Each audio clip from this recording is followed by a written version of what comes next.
हो गए। तमाम लोग पुर्तगाल के अंदर में जब रहते हैं तो 5 साल के बाद लीगल रेजिडेंसी के बाद उनको नेशनलिटी का जो अवसर है मिलता है। क्या वो इंटरनेशनल स्टूडेंट के लिए भी प्रोविज़न है? एम्प्लॉई हैं फुल टाइम और साथ में स्टडी भी कर रहे हैं, तो वो क्या लीगल है? वो कैसे कर रहे हैं आप पुर्तगाल में फुल टाइम काम और ड्यूरिंग वर्क और स्टडी? क्योंकि स्टूडेंट कार्ड के फ्रंट पे लिखा होता है कि जी सुपीरियर स्टूडेंट, और उसको बैक साइड पे उन्होंने किसी भी यूनिवर्सिटी के अंदर में, वोकेशनल प्रोग्राम में, स्कूल के अंदर में, ट्रेनिंग इंस्टीट्यूट के अंदर में वॉलंटरी सर्विस करते हुए तो तमाम तरह के आर्टिकल 91, 92 एंड 93 एंड इनकी सब क्लॉजेज हैं, इनके तहत आप जैसे कि आपको पता है कि क्राउन इमिग्रेशन की टीम देशों विदेशों में जाती है और बहुत ही बेहतरीन इंफॉर्मेशन एकत्रित करने की कोशिश करती है। आज एक अहम टॉपिक जिसके अंदर में हम इंटरनेशनल स्टूडेंट्स के बारे में जो कि पुर्तगाल में आने के इच्छुक हैं, फर्दर हायर स्टडी करना चाहते हैं, साथ में ही वो सेटल होना चाहते हैं, उनके लिए एक अहम टॉपिक और तमाम इम्पोर्टेंट इंफॉर्मेशन इस वीडियो के माध्यम से शेयर करने की कोशिश करेंगे। पहले मैं आपको ये बता दूं कि जल्दी से पुर्तगाल के अंदर में 7 ऐसे इमिग्रेशन के आर्टिकल हैं। अगर इंटरनेशनल स्टूडेंट पुर्तगाल के अंदर में किसी भी वीज़ा पे आया है तो पुर्तगाल की रेजिडेंसी एंड एडमिशन ले सकता है। अगर आपकी एडमिशन है किसी भी यूनिवर्सिटी के अंदर में, वोकेशनल प्रोग्राम में, स्कूल के अंदर में, ट्रेनिंग इंस्टीट्यूट के अंदर में वॉलंटरी सर्विस करते हुए तो तमाम तरह के आर्टिकल 91, 92 एंड 93 एंड इनकी सब क्लॉजेज हैं, इनके तहत आप पोर्टुगीज़ रेजिडेंसी कार्ड जो है अवेल कर सकते हैं, बीइंग स्टूडेंट इवन दोस्त यू आज enter on short duration visa. इसके अलावा 3 ऐसे वीज़ा के प्रोविज़न्स हैं जो कि आप अपनी होम कंट्री से या रेजिडेंस कंट्री से लेके पुर्तगाल के अंदर में आते हो for the higher study. D4 visa, E6 आप ट्रेनिंग प्रोग्राम के लिए आ रहे हैं, E9 आप इंटर्नशिप के लिए आ रहे हैं। तो ये 3 वीज़ा प्रोविज़न्स हैं जो कि आप अपनी होम कंट्री से या रेजिडेंस कंट्री से पोर्टुगीज़ कॉन्सुलेट के अंदर अप्लाई करके पुर्तगाल के अंदर आ सकते हैं और फर्दर रेजिडेंसी कार्ड जो है पुर्तगाल का एज एन स्टूडेंट अवेल कर सकते हैं। 2 डिफरेंट पार्ट्स की प्रोसीडिंग होती है। एक पार्ट है एडमिशन का, जिसमें स्टेप बाय स्टेप एडमिशन आप कैसे प्राइवेट या गवर्नमेंट यूनिवर्सिटी के अंदर में ले सकते हैं, और सेकंड स्टेप है वीज़ा प्रोसेसिंग का या फिर रेजिडेंसी का। अगर आप अब्रॉड से एडमिशन प्रोसेस कर रहे हैं अपनी होम कंट्री से, रेजिडेंसी कंट्री से, पोर्टुगीज़ कॉन्सुलेट में D4 वीज़ा प्रोसीड करना होगा आपको, या फिर E6 या फिर E9 वीज़ा प्रोसीड करना होगा after the successful of admission. जो सेकंड पार्ट की प्रोसीडिंग है वीज़ा, वो रेजिडेंसी की है।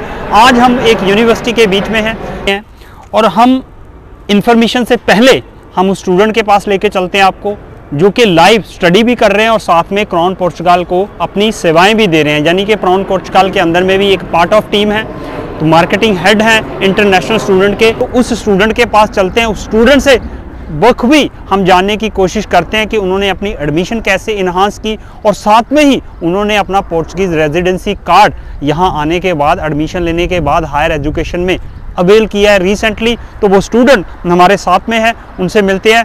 मिस्टर उमेर, और साथ में ये क्राउन पुर्तगाल का पार्ट भी है। Mister Umer, how are you? कैसे हैं आप?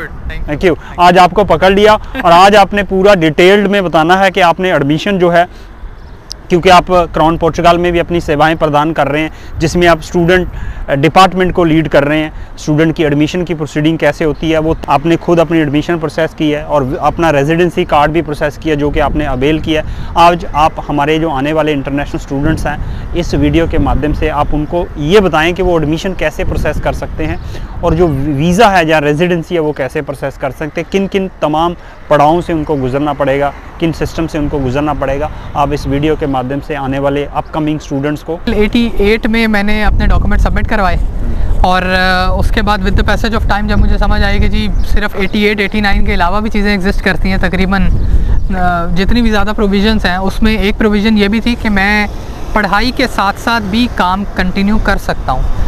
तो जब मुझे ये समझ आया, मैंने एडमिशन अपना प्रोसेस कराया, एडमिशन रिक्वायरमेंट्स मीट की, डॉक्यूमेंट एडमिशन यूनिवर्सिटी को सबमिट करवाए। यूनिवर्सिटी से तकरीबन 1 से 1.5 महीने का कम्युनिकेशन हुआ और उन्होंने एनरोलमेंट एक्सेप्टेंस लेटर दिया। उसके बाद एनरोलमेंट मैंने अपना फ़ी सबमिट कराई और फिर ये एडमिशन जब कंफर्मेशन आ गई, कंफर्मेशन के बाद सेकंड पार्ट था रेजिडेंसी का।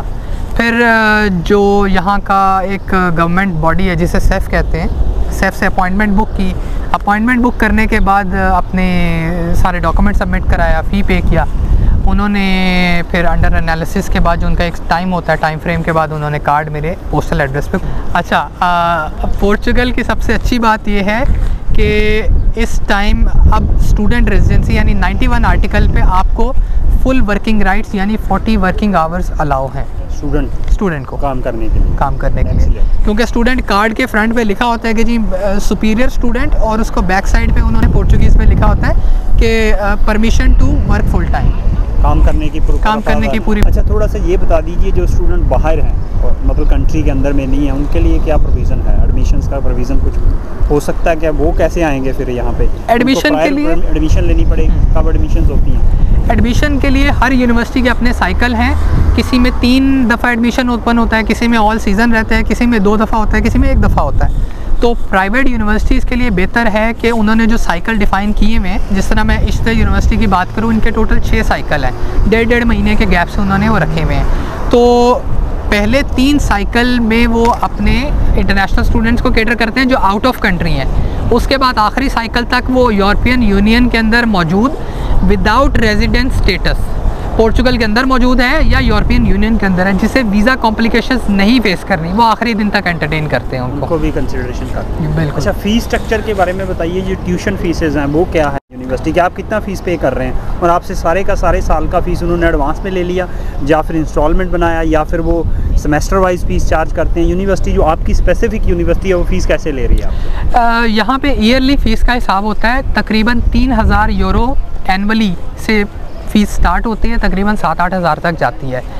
मेरे प्रोग्राम की जो फ़ीस है, बीइंग इंटरनेशनल स्टूडेंट, मुझे अलाउ है कि मैं 50% अपफ्रंट पे करूं और रिमेनिंग 50% की मैं इंस्टॉलमेंट्स करवा सकता हूं। और अहम बात मैं आपसे ये जानने की कोशिश करूंगा और चाहूँगा कि आप स्टूडेंट को बता दीजिए ये बात। आप क्राउन पोर्चुगल में जॉब कर रहे हैं और आप फुल टाइम काम कर रहे हैं, ऑफिशियली आप क्राउन पोर्चुगल के एम्प्लॉई हैं फुल टाइम, और साथ में स्टडी भी कर रहे हैं, तो वो क्या लीगल है? वो कैसे कर रहे हैं आप पोर्चुगल में फुल टाइम काम और ड्यूरिंग वर्क और स्टडी भी कर रहे हैं? तो वर्ल्ड की दूसरी कंट्री में, कनाडा में, ऑस्ट्रेलिया में, न्यूजीलैंड में, यूके में, इवन तमाम मोस्ट ऑफ वर्ल्ड की कंट्री में ऐसा प्रोविज़न नहीं है। तो पोर्चुगल में आप कैसे काम कर रहे हो? क्या इलीगल काम कर रहे हो आप क्राउन पोर्चुगल के साथ? क्या कर रहे हो आप? अच्छा, पोर्चुगल में भी बाकी वेस्टर्न वर्ल्ड की तरह यही कानून था कि स्टूडेंट को 50% वर्किंग राइट्स अलाउ हैं, यानी 40 वर्किंग आवर्स को देखें तो 20 वर्किंग आवर्स स्टूडेंट को अलाउ थे। इन्होंने लॉ रिवाइज़ किया, उसके अकॉर्डिंग अब फुल वर्किंग राइट्स यानी 40 वर्किंग आवर्स अलाउ हैं। Being business consultant of crown Portugal, मैं अपने 40 वर्किंग आवर्स क्राउन को प्रोवाइड करता हूँ। उसी के अंदर मैं अपने क्लाइंट्स, कस्टमर्स या जो भी मेरे बिज़नेस कंसल्टेंसीज़ मेरे क्लाइंट्स को रिक्वायर होती है, मेरी रिसर्च रिक्वायर होती है, वो मैं अपने 40 वर्किंग आवर्स के अंदर पूरा करता हूँ। And thanks to crown Portugal कि उन्होंने ये मुझे फ्लेक्सिबल अपॉर्चुनिटी थोड़ी प्रोवाइड। सर, एक सबसे बहुत ही इंपॉर्टेंट इंफॉर्मेशन है मिस्टर उमेर, आपके लिए भी हो सकता है ये इन्फॉर्मेशन ज़रूरी है, और मैं चाहूँगा कि जो आने वाले स्टूडेंट आए जाए पोर्चुगल के अंदर में, जो इंटरनेशनल स्टूडेंट है स्पेशल, उनको ये मैसेज हमारा पहुँच जाए।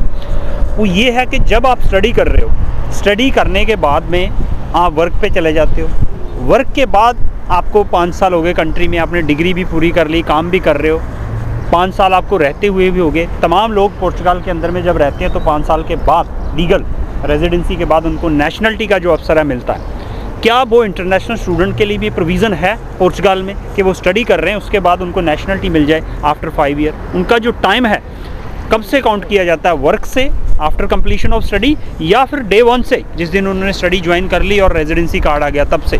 अच्छा, अगर पोर्चुगल की स्पेसिफिक बात करें तो सबसे अच्छी चीज़ इनकी ये है कि आपके नेशनैलिटी के लिए जो 5 इयर्स का स्टे होना चाहिए किसी भी कार्ड पे हो। आप अगर स्टडी बेस पे लेते हैं, आप 88-89 में लेते हैं या किसी भी EU नेशनल पे लेते हैं, आपके लिए अगर 5 इयर्स का स्टे आपने कार्ड पे यहाँ पे कर लिया है, आप डायरेक्ट नेशनैलिटी अप्लाई कर सकते हैं। उसमें कोई रिस्ट्रिक्शन नहीं है कि आपका PSW होना चाहिए, या आप पढ़ाई वाले टेन्योर हम काउंट नहीं करेंगे, या पढ़ाई के बाद जब से आपने काम करना स्टार्ट किया है, आपकी रेजिडेंसी हुई है, नई अपडेट हुई है, उसके बाद से। तो ऐसा कोई एम्बिग्विटी नहीं है इस चीज़ में, बहुत क्लियर है। पोर्चुगीज़ रेजिडेंसी सिर्फ इस चीज़ को कंफर्म करता है, जब आप टोटल 5 साल का टेन्योर पूरा कर लें, व्हाट्सोएवर द कैटेगरी या प्रोविज़न इज़, आप डायरेक्ट नेशनैलिटी अप्लाई कर सकते हैं पोर्चुगल की। ये तमाम जो इन्फॉर्मेशन है हम अपने इंटरनेशनल स्टूडेंट्स के लिए एक लाइव स्टूडेंट के ज़रिए लेके आ रहे हैं इस वीडियो के माध्यम से। ये इन्फॉर्मेशन मैं भी आपको दे सकता था, लेकिन हम इस इन्फॉर्मेशन को बहुत ही फ्रूटफुल और ट्रांसपेरेंट बनाना चाह रहे थे। द रीज़न बिहाइंड ये जो शख्स हैं मिस्टर उमेर, एक तो वो लाइव स्टूडेंट हैं पोर्चुगल यूनिवर्सिटी के अंदर में, और साथ में ही वो क्राउन पोर्चुगल के एक लाइव सदस्य भी हैं जो अपनी सेवाएं उनको दे रहे हैं फुल टाइम। और मैंने इनसे सवाल किया था कि नेशनलिटी के हवाले से कि अगर आप पोर्चुगल के अंदर में ड्यूरिंग स्टडी करते हुए 5 साल कंप्लाइंस कर देते हो तो क्या आपको नेशनलिटी मिलेगी। बहुत ही बड़ी इन्फॉर्मेशन है और बहुत ही इंपॉर्टेंट इन्फॉर्मेशन है इंटरनेशनल स्टूडेंट्स के लिए कि वाइल स्टडी जो आपका टाइम है नेशनलिटी के लिए काउंट किया जाता है, कैलकुलेट किया जाता है।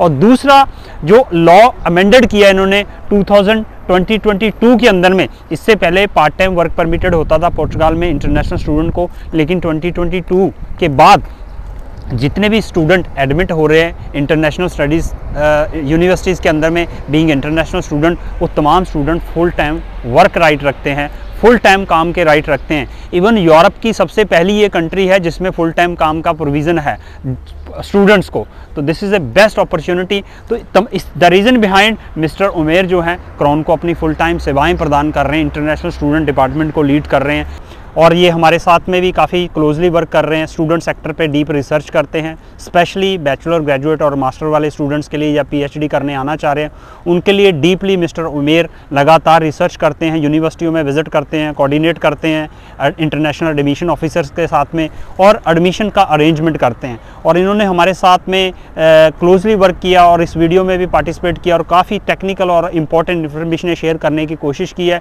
और हम इनका धन्यवाद करते हैं, थैंक यू करते हैं मिस्टर उमेर, आपका बहुत बहुत धन्यवाद। और साथ में ही तमाम उन लोगों को ऐसी इम्पॉर्टेंट इन्फॉर्मेशन लेके हमारी टीम उमेर और इनके साथ में मैं और जो हमारी और टीम लगातार हाजिर होती रहेगी उन तमाम इंटरनेशनल स्टूडेंट्स के लिए जो पोर्चुगल में आके स्टडी करना चाहते हैं और अपना फ्यूचर जो है डेवलप करना चाहते हैं। तमाम इस तरह की वीडियो लेके हमारी टीम लगातार हाजिर होती रहेगी। तब तक के लिए मुझे यानी कि DS सैनी और मेरे साथ में कोलीग मिस्टर उमेर को दीजिए इजाज़त। थैंक यू, धन्यवाद।